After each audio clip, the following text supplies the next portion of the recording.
আরজি করে চিকিৎসক পড়ুয়া খুন ও ধর্ষণের প্রতিবাদে কৃষ্ণনগরের রাজপথে নামল কৃষ্ণনগর শাখার আইসিডিএস কর্মীরা।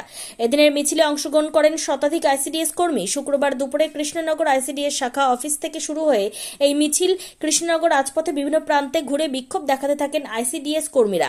মূলত তাদের দাবি, আরজিকর কাণ্ডের মূল অভিযুক্তদের দৃষ্টান্তমূলক শাস্তি ও নারীদের নিরাপত্তার ব্যবস্থা করতে হবে। কৃষ্ণনগর রাজপথে পায়ে পা মিলিয়ে কালো পোশাক পরে এই মিছিলে যোগদান করেন কৃষ্ণনগর শাখার সমস্ত আইসিডিএস কর্মী। আজকে আমরা এখানে অঙ্গনারী কর্মী সহায়িকারা সমস্ত জায়গা থেকে বেরিয়েছি। এছাড়া অন্যান্য সব সাধারণ জনসাধারণকে নিয়েও আমরা বেরিয়েছি। অনেক মা বাচ্চা নিয়ে আপনারা দেখতেই পাচ্ছেন। আমাদের মেন উদ্দেশ্য বা লক্ষ্য বা যাই হোক, যে নির্যাতিতা বিচার পাক, তার সঙ্গে যেন এমন না হয় আমাদেরকে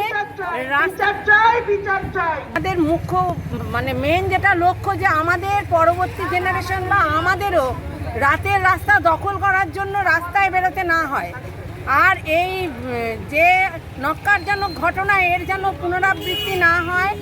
আর যে তিলোত্তমার যে ঘটনা ঘটেছে, সেটা যেন যে বা যারা ঘটিয়েছে তারা যেন সঠিক বিচার পায়, যার জন্য আজকে সারা দেশ উত্তাল, সারা বিশ্ব উত্তাল, সেইটা যেন সঠিক জাস্টিস পায়, এইটাই আমাদের মুখ্য উদ্দেশ্য।